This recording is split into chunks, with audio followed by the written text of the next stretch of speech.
Now let's proceed with the next article, and that is power transmitted along the string.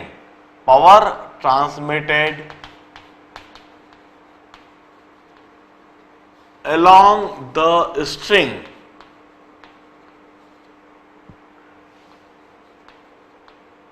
during sine wave or harmonic wave propagation.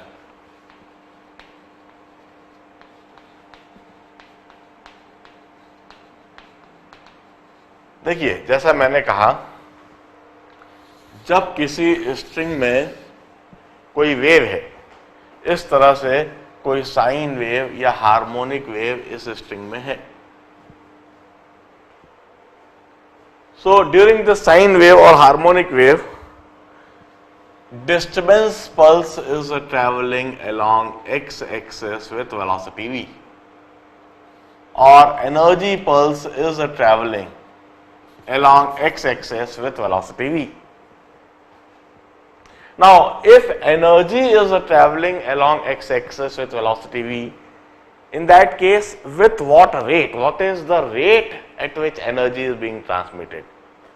एक second में कितनी energy x axis के along आगे बढ़ जाती है? एक सेकेंड में जितनी एनर्जी एक्स एक्सिस के अलॉन्ग आगे बढ़ जाती है, उसी को हम पावर ट्रांसमिटेड कहेंगे. Power transmitted means the rate of energy transmission along x axis. एक सेकेंड में जितनी एनर्जी आगे बढ़ रही है उसको हम पावर कहेंगे.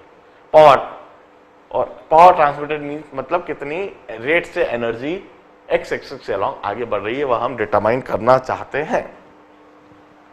और किस तरह की वेव के लिए? साइन वेव के लिए, हार्मोनिक वेव के लिए. वह साइन वेव जिसके लिए इक्वेशन हम इस तरह से लिख चुके हैं, y equal to A sine omega T minus X by we.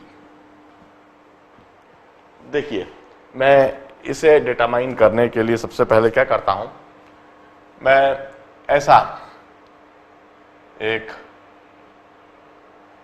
y axis इधर बना लेता हूं और इधर कोई छोटा सा एलिमेंट ले लेता हूं.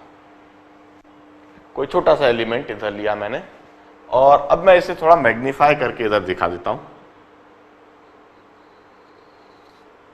This is y axis, this is x-axis along which the wave is traveling, और इस पर मैंने इधर एक एलिमेंट लिया है. यह छोटा सा वह एलिमेंट है. इसका कुछ dm मास, dl लेंथ, और इस पर कुछ फोर्स F इस डायरेक्शन में है, और इस फोर्स F की यह जो डायरेक्शन है, इसे एंगल थीटा पर कहा जा सकता है. तो इस फोर्स के दो कंपोनेंट बन जाएंगे, एक तो यह कंपोनेंट और एक यह कंपोनेंट, जिसमें यह एंगल थीटा होगा. यह कंपोनेंट होगा F cos थीटा, और यह कंपोनेंट होगा F sin थीटा. और ध्यान रहे, इस एलिमेंट की जो वेलोसिटी होगी, that velocity would be in this direction at any instant. इस कंपोनेंट पर फोर्स F लग रहा है और इस कंपोनेंट की वेलोसिटी भी है. अब सबसे पहली बात, पावर की डेफिनेशन क्या है? पावर, इस एलिमेंट में पावर ट्रांसमिटेड यदि हम समझने की कोशिश करें, power transmitted is F dot V, और it's F dot V means force vector जो कि इस डायरेक्शन में, डॉट V इस डायरेक्शन में, और will say the product of force component along the velocity into the velocity. We'll also say power is force component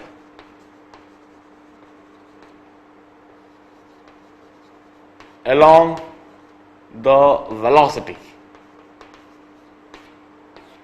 into mod of velocity. This is mod f mod v cos alpha. Here alpha is angle between force vector and velocity vector, या फिर force component along the velocity into the velocity. अब force component along the velocity हम क्या कहेंगे, जरा देखिए, मैं इधर लिखता हूं, force component along the velocity, along the velocity. This is the direction of velocity. यह फोर्स है, यह परपेंडिकुलर टू वेलोसिटी हुआ, this along the velocity but opposite to velocity, तो इसको मैं लिखूंगा minus F sine theta, minus F sine theta. इधर जो v है, दिस पार्टिकल वेलोसिटी, ध्यान रहे, this v is particle velocity vp. इसकी, इस एलिमेंट की वेलोसिटी है यहां, this is not wave velocity, this is in fact particle velocity Vp.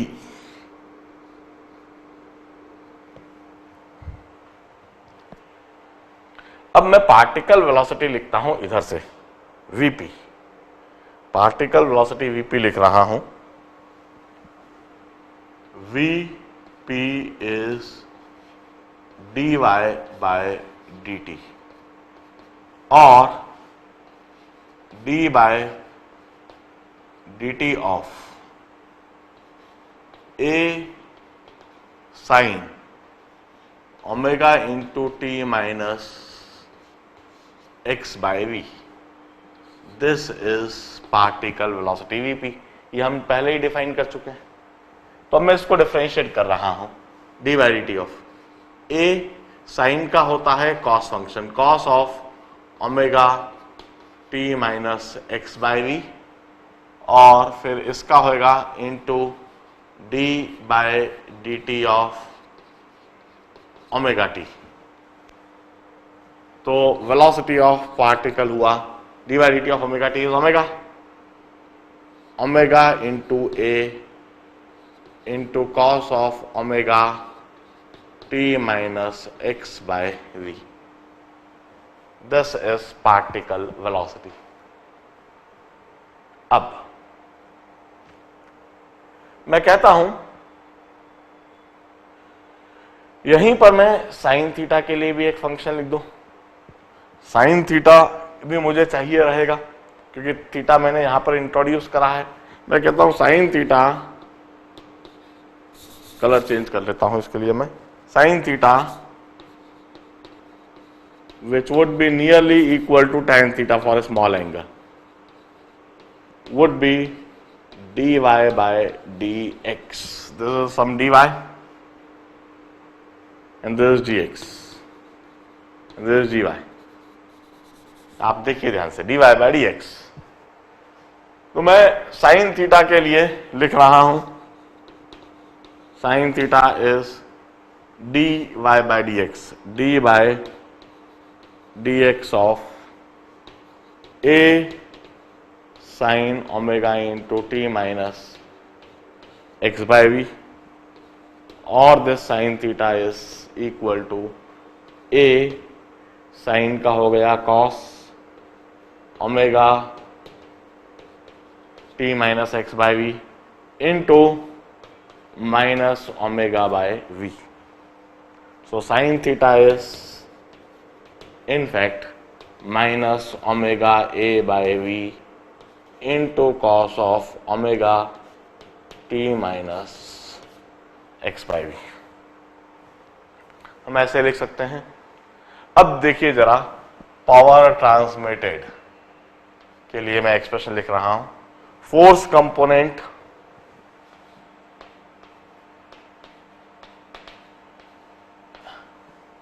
along the velocity into the velocity of particle. This is instantaneous. मैं bracket में यह बात भी लिख देता हूं. This is instantaneous power,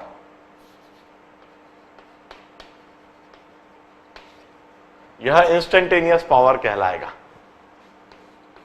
this is equal to minus F, sine theta की जगह पर यह minus F into minus omega A by V into cos of omega T minus X by V.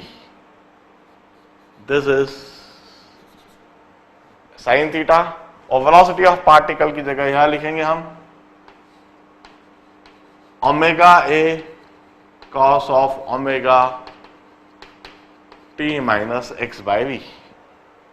और इस तरीके से हमें यह पूरे पावर के लिए एक्सप्रेशन दिखने लगा। माइनस माइनस प्लस हो गया, omega square A square F by V into cos square omega into T minus X by V. इस तरीके से हम इंस्टेंटेनियस पावर के लिए एक्सप्रेशन लिख देंगे। This is instantaneous power transmitted, this is instantaneous power transmitted.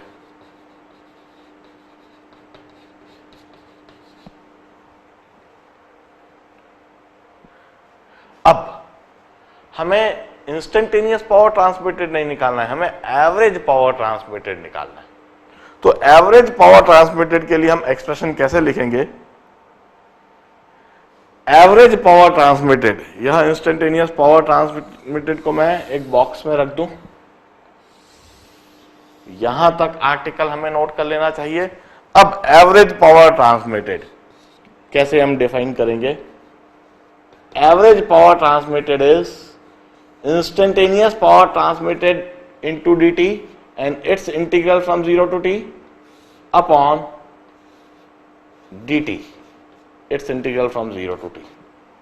और जब हम इसे इंटीग्रेट करेंगे तो ओमेगा स्क्वायर कांस्टेंट है, ए स्क्वायर कांस्टेंट है, एफ कांस्टेंट है, वी कांस्टेंट है। ये तो इंटीग्रल साइन के बाहर रहेगा, और इंटीग्रल साइन के अंदर जो दिखेगा वह cos square omega T minus X by V whole into D T from 0 to T, और integral of D T from 0 to T हो जाएगा कैपिटल टी।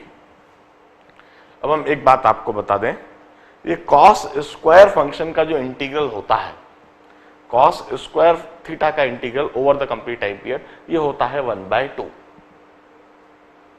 यह जो पूरा इंटीग्रल है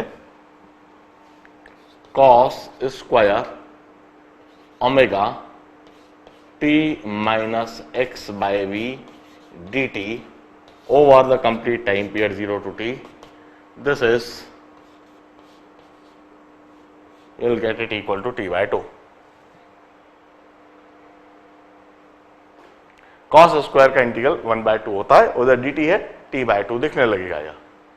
और इस तरीके से जो एवरेज पावर ट्रांसमिटेड आपको दिखेगा, पहले यहां तक नोट कर लीजिए, मैं इसे साफ करूंगा और इसके फिर अलग अलग फॉर्म्स लिखूंगा। एवरेज पावर ट्रांसमिटेड मैं अब इधर लिख देता हूं। This expression would look like this, the average power transmitted would be equal to half of omega square a square f by v। This is the average power transmitted along the string during sine wave or harmonic wave propagation। पहले इसे note down कर लीजिए, फिर मैं इसी के कुछ अलग अलग फॉर्म्स लिखूंगा। यह expression, this is needed to be memorised, यह रटने की आवश्यकता है। इसके अलग अलग फॉर्म्स जो मैं लिख रहा हूं वह रटने की आवश्यकता है, इसके कंक्लूजन्स को समझने की आवश्यकता है। पहले इस पूरे डेरिवेशन को नोट डाउन जरूर कर लीजिए।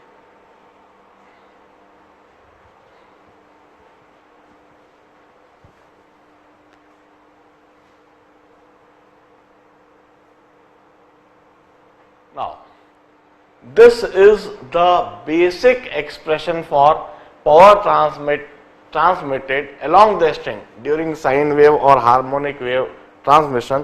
अब इसी को मैं कुछ और फॉर्म में भी लिखता हूं। सबसे पहले this omega is 2 pi into frequency। Omega की जगह मैं 2 pi into frequency लिखूंगा। और यह जो फोर्स एफ है इसे हम वेलोसिटी के टर्म में हम जानते हैं velocity wave velocity is in fact under root of F upon mu. So V square is F by mu. So this F is in fact V square into mu. मैं यह substitute इधर करूंगा और power transmitted के लिए एक alternative expression लिख दूंगा। Power transmitted is half of 2 pi into frequency square into amplitude square. और फोर्स के लिए मैं लिखूंगा, टेंशन के लिए मैं लिखूंगा v square into mass per unit length upon velocity. So this would give me another expression for power transmitted.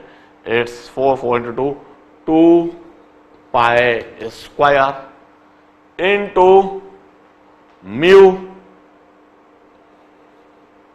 into v into f square into a square. This is power transmitted. 2 pi square is a constant. Mu is mass per unit length. It's also a constant for a string. V is velocity of wave in the string. F square is the frequency with which the wave is being generated. Amplitude square means power transmitted. ये amplitude हम कुछ भी रख सकते हैं। यह amplitude हम बढ़ा भी सकते हैं, घटा भी सकते हैं। Means power transmitted is directly proportional to square of amplitude of wave. यह सारी बातें power transmitted, average power transmitted के लिए यह एक्सप्रेशंस हमें देखना है और मेमोराइज कर लेना चाहिए। This are the final expressions. जरा देखिए, यह तो बेसिक एक्सप्रेशन है, इसे रट लेना चाहिए। Power is half of omega square A square F by V. Here omega is angular frequency of wave, a is amplitude of wave, and f is the tension, v is the wave velocity. And this is the final expression. Power transmitted is 2 pi square mu v into f square into a. A is amplitude, f is the frequency, v is wave velocity, and 2 pi square mu is constant. 2 pi square is constant and mu is mass per unit length. v is wave velocity. अब देखिए, v wave velocity के लिए एक तो यह expression हमने देख रखा है, v is wave velocity, it's under root of f by mu. और v is under root of p by rho. This is wave velocity in the string. This is wave velocity in solid or gases in fact. Or wave velocity in solid can also be written as under root of gamma by rho. This is wave velocity in solids. In solids only. ये ऊपर जो लिखा है मैंने यह gases के लिए है। And this wave velocity in solids. Here gamma is Young's modulus. Young's modulus of solid. And it covers the elastic property of solid and rho is density of solid. Density of solid. All these are the expression for wave velocity. यह दोनों expression मैंने बता रखे हैं, इधर और एक और ऐड कर दिया. सॉलिड के लिए यह वेव वेलोसिटी दी जाती है. And this is the power transmitted along the string. Now, this is the finish of the part 2 of waves in string. Wave motion का पार्ट 2 फिनिश हुआ है. अब इसके बाद मैं अगला आर्टिकल जो कराऊंगा that is superposition of wave और interference of wave in string. Superposition और इंटरफेरेंस ऑफ वेव्स, वह चीज समझाऊंगा. It's a very interesting article, इसे नोट डाउन कीजिए. और वंस अगेन ढेर सारे प्रॉब्लम्स करना चालू कर देना चाहिए. अब स्टडी पैकेज को, HCV को, जो भी आपके पास मटेरियल है, जहाँ जितने अधिक न्यूमेरिकल प्रॉब्लम्स मिल सकते हैं इन सब आर्टिकल्स पर, उतने अधिक न्यूमेरिकल प्रॉब्लम सॉल्व कीजिए. जितने ज़्यादा प्रॉब्लम सॉल्व करोगे उतना ही यह सारा कंसेप्ट क्लियर होता जाएगा, उतने ही यह सारे एक्सप्रेशंस दिमाग में फिट होते जाएंगे, मेमोराइज होते जाएंगे. ऐसे यह एक्सप्रेशंस को मेमोराइज करना बहुत मुश्किल होता है, मगर इन एक्सप्रेशंस पर यदि 2-4-8 न्यूमेरिकल प्रॉब्लम कर लिए जाए तो ये हमेशा के लिए याद हो जाते हैं. Anyway, my next article is superposition and interference of transverse propagating wave.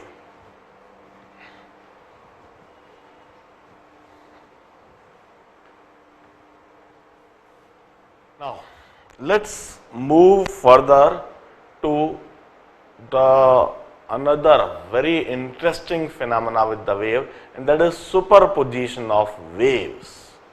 मैं अब जो समझाने जा रहा हूं that is what happens when the two or more than two waves superpose.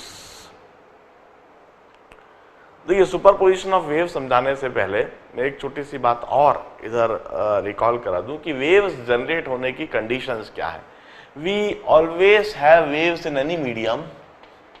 Waves could be generated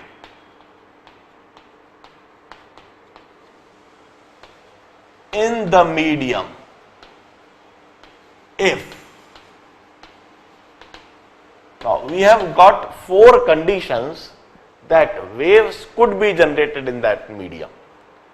2 condition तो हमने इसके पहले भी देख रखी हैं, मैं उन दोनों को दोहराऊंगा और तीसरी और चौथी कंडीशंस में इधर ऐड करूंगा. The first condition is the medium must have got some inertia. We must have some inertial property of the medium. Medium के पास में inertial property होनी चाहिए. What do you mean by inertial property? उसके पास मास होना चाहिए, मास per unit length होना चाहिए, मास पर यूनिट वॉल्यूम होना चाहिए. This are the inertial property. Mass को हमने m से डिनोट करा है और मास पर यूनिट लेंथ को हमने म्यू से डिनोट करा है और मास पर यूनिट वॉल्यूम को हमने रो से डिनोट करा है. मीडियम के पास मास होएगा या मास पर यूनिट लेंथ होएगा, मास पर यूनिट वॉल्यूम होएगा, तो उसके पास कुछ इनर्शिया है, इनर्शियल प्रॉपर्टी है, और तब उस मीडियम में वेव्स जनरेट हो सकती है. Beside inertial property, the medium must have got some elastic property. There must be some elastic property of the medium. Medium के पास कुछ इलास्टिसिटी होनी चाहिए. फोर्स और प्रेशर और Young's modulus, this are the parameters which define the elastic property of the medium. The medium should have property that it retains, it must have tendency to retain its shape when there is any sort of disturbance or when there is any sort of deformation. तब वहां पर waves हो सकती हैं. Beside it,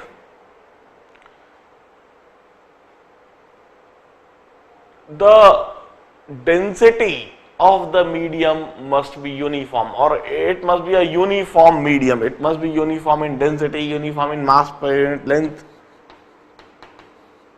uniformity in density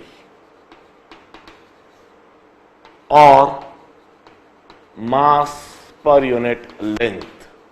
वहां पर जो mass distribution है वह यूनिफॉर्म होना चाहिए। यदि वो यूनिफॉर्म नहीं होएगा तो वहां पर वेव्स का कोई फिक्स और सिस्टमैटिक पैटर्न नहीं होएगा, वहां पर रैंडम पैटर्न की वेव्स बनेंगी।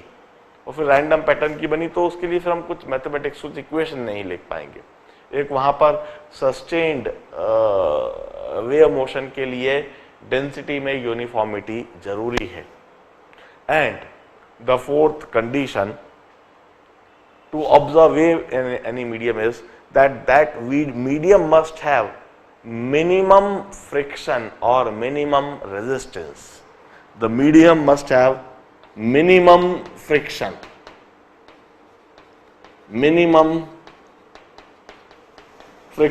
or resisting forces। यदि वहां पर फ्रिक्शन ज्यादा होगा, रेजिस्टिंग फोर्सेस ज्यादा होंगी तो वेव्स जनरेट तो होंगी मगर वो बड़ी जल्दी डैम्प हो जाएंगी, बड़ी जल्दी वह die down, they would die down soon. Waves वहां पर लंबे समय तक दिखे, सस्टेन्ड रहे, उसके लिए वहां पर मिनिमम फ्रिक्शन होना चाहिए, मिनिमम रेजिस्टिंग फोर्स होना चाहिए। ये सारी बातें जानने के बाद now let's move on to the next interesting phenomena of the wave, that is superposition of waves। Superposition of waves। सबसे पहले यह फिनोमेना होता क्या है, हम इस बात को समझेंगे। Let's take a break of 30 second, इसे नोट डाउन कर लीजिए प्लीज।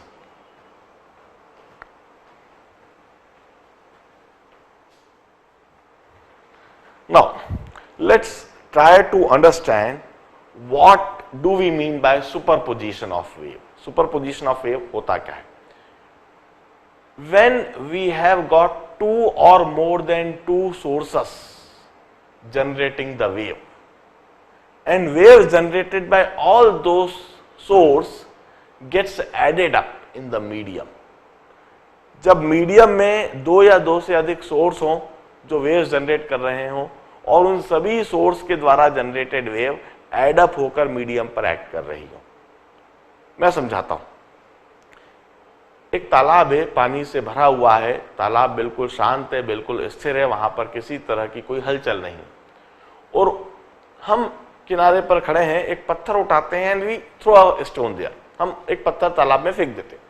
जैसे ही वह पत्थर तालाब में गिरता है, उसके गिरते से ही उस पॉइंट पर एक सोर्स बन जाता है, वहां से वेव्स जनरेट होती हैं और वह वेव्स जनरेट होकर चारों तरफ प्रोपोगेट करती हैं। वह रेडियली आउटवर्ड चारों तरफ वेव्स प्रोपोगेट कर रही हैं।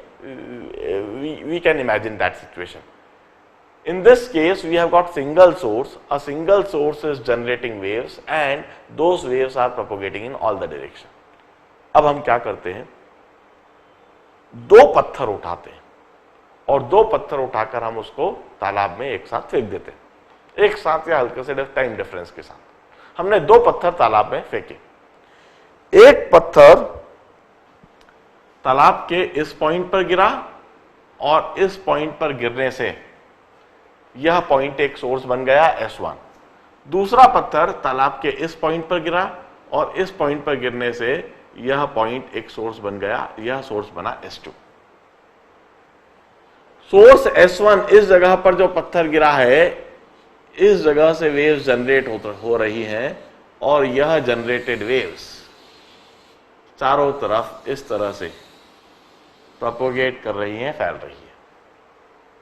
और सोर्स S2 पर भी एक पत्थर गिरा है, इधर से भी वेव्स जनरेट हो रही हैं, यह भी एक सोर्स बन गया है और इसके द्वारा जनरेटेड वेव्स यह भी चारों तरफ फैल रही है। Now observe this point P। इस पॉइंट P पर सोर्स S1 से भी वेव जनरेट होकर पहुंच रही है और इस पॉइंट P पर सोर्स S2 से भी वेव्स जनरेट होकर पहुंच रही है। Now what would be the resulting motion of this particle P? What would be the behavior of this point P?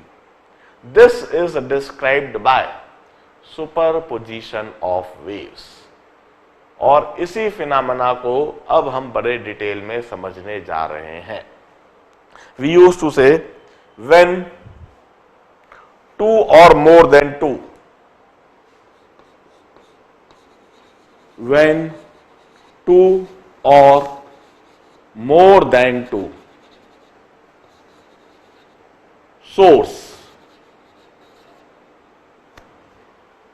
sources generate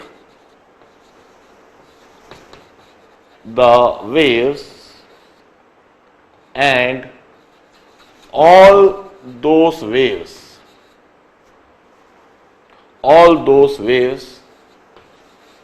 gets add up in the medium. This is termed as superposition of wave. This phenomena is termed as superposition of wave. जैसे मैंने एक रस्सी इस rigid support पर बांध दी और यह रस्सी है, और रस्सी के इस सिरे को मैं इस तरीके से वेव मोशन देने लगता हूं। इस केस में रस्सी इस एंड पर तो फिक्स बंधी हुई है, रस्सी का दूसरा सिरा मेरे हाथ में है और दूसरे सिरे को मैं इस तरह से डिस्टर्ब कर रहा हूं। तो मैंने एक वेव पल्स इस सिरे पर दिया है, ये इस तरह से एक वेव पल्स दिया है, और यह वेव पल्स इस रस्सी पर एक्ट कर रहा है, और यह वेव पल्स इस रस्सी के अलॉन्ग आगे बढ़ रहा है। In this case I am the single source, मैं सिंगल सोर्स हूं और मैं वेव जनरेट कर रहा हूं, और मेरे द्वारा जनरेट की गई वेव वह रस्सी की लेंथ के अलॉन्ग आगे बढ़ रही है। इस सिचुएशन में जो कंसेप्ट को हमने समझ लिए। अब जस्ट इमेजिन कि मैं रस्सी के इस सिरे को जो मैंने रिजिड सपोर्ट से बांधा हुआ था वो हटा देता हूं और दूसरा सिरा मैं आपके हाथ में दे देता हूं। Now here is another person who is holding the rope, और इस जगह पर मैं हूं, I am also holding the rope. I also start generating wave and start giving to and fro motion, and the person is standing in front holding the another end of the rope. He also start generating to and fro motion. He also start generating waves. अब इधर से भी waves generate हो रही है जो रस्सी में आगे बढ़ रही है, इधर से भी waves generate हो रही है जो रस्सी में आगे बढ़ रही है, और दोनों जगह से generated wave उस रोप पर एक्ट कर रही है। Now what would be the resulting motion of the rope? That is described by superposition of waves. The very interesting topic, very interesting phenomena, इसे हम बड़े डिटेल में समझेंगे। Superposition of waves ultimately leads to three phenomena.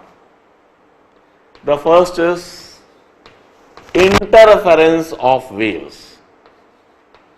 Interference of waves, सबसे पहले हम इसी को समझेंगे। The second is it leads to the formation of standing waves,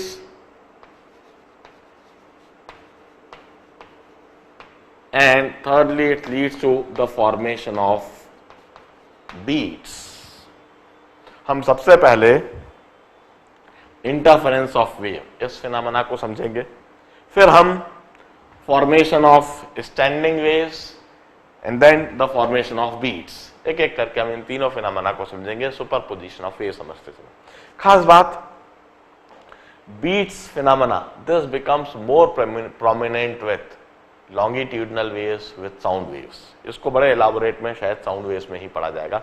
अभी तो हम खासकर इन दोनों फिनोमेना को, पहले इंटरफेरेंस ऑफ वेव समझेंगे, फिर formation of standing wave with the concept of superposition of wave. यह चीज हम बड़े एलाबोरेट में समझते हैं। अब एक और बात, as I told you, when two और more than two sources generates the wave and all those waves get added up. मगर थ्योरी समझते समय हम टू वेव्स सुपरपोजिशन पहले समझेंगे, मोर देन टू वेव्स अभी हम बहुत ज्यादा इसके एलाबोरेट में नहीं जाएंगे। कंसेप्ट को हम टू वेव से ही समझेंगे, और टू वेव सुपरपोजिशन के कंसेप्ट को आगे आवश्यकता लगने पर 3 वेव्स 4 वेव सुपरपोजिशन के लिए आगे बढ़ाएंगे, मगर यह काम हम आगे की हायर क्लासेस में करेंगे। At this stage, at this level of IIT JEE, at this level of 12th board और 11th class examination, 11th class के सिलेबस में, 12th क्लास के सिलेबस में, जेई के सिलेबस में, अभी हमारे सिलेबस में 2 वेव सुपरपोजिशन ही है। हम 2 वेव सुपरपोजिशन को ही बड़े डिटेल में एलाबोरेट में समझेंगे, ऑल्दो सारे कंसेप्ट इसी में आ जाएंगे और इन सारे कंसेप्ट को आगे आवश्यकता लगने पर हम 3 वेव 4 वेव या मल्टीपल वेव सुपरपोजिशन के लिए अप्लाई करेंगे। Right now we'll concentrate ourselves on 2 wave superposition. मैं सबसे पहले अब 2 wave superposition for the formation of interference of wave वह चीज समझाना चालू करता हूं। Please note it down.